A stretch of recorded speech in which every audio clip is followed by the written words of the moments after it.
Hi, my name's Adette Rosenbach and I'm from KnowledgeCore. I've had a number of clients ask me, Adette, how do I increase my conversion rate with prospects? So what I thought I'd do is share these with you. You see, today we're all looking for the best value. The trick really is about finding out how each person defines value. Value isn't about the price we pay. Value is about the outcomes people are looking for when they use our product or service. And you see, successful rainmakers do this intuitively. What they actually do is reframe the conversation, put the focus on the prospect, and start drawing out from them their view of the issues, the challenges, what they see the solution needs to look like. When we do that, what it actually does is it stops us from having to sell and actually just moves everything around to a conversation. It's a bit like a romantic relationship. If we go in there all guns blazing, we may never get a second date. But you see, if we sit back and we listen and ask lots of questions, who knows where it'll lead to? Human beings are funny creatures. In fact, a quantum physicist named Stack did a whole lot of research on the brain.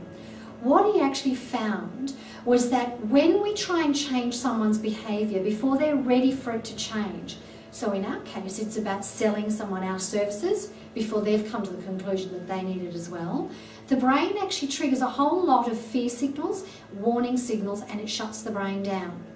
That's actually when a prospect says to us, "Thanks so much, what a great meeting, we'll call you." I wonder if any of you guys have ever felt that. A very easy way to turn that around and actually not even have that outcome is to use a number of very simple techniques. In fact, there's a whole science around these techniques. It's called neuro-linguistic programming, or NLP. They've got a raft of tools or skills or knowledge, whatever you want to call it. But one of the ones I love the most is called triple descriptions. It's fantastic because it helps us in our communication. It helps us if we're having conflict. It's also fantastic in negotiations, because what it does is it actually sheds some light on the person's potential motives, emotions, and their drivers, which is always good to know when you're in a conversation. It's about first, second, and third position. Let me tell you about it. Let me show you. In fact, when I step into first position, I look at the world through my eyes. I'm actually focused on my outcomes, or if I'm with a prospect, I'm focused on getting my outcomes, which is that sale from them. They're going to become my client. Sometimes that's not so useful. Now, if I step into actually second position, I step into the shoes of the client. What I then start to look at is, well, what are their risks on using me as a consultant?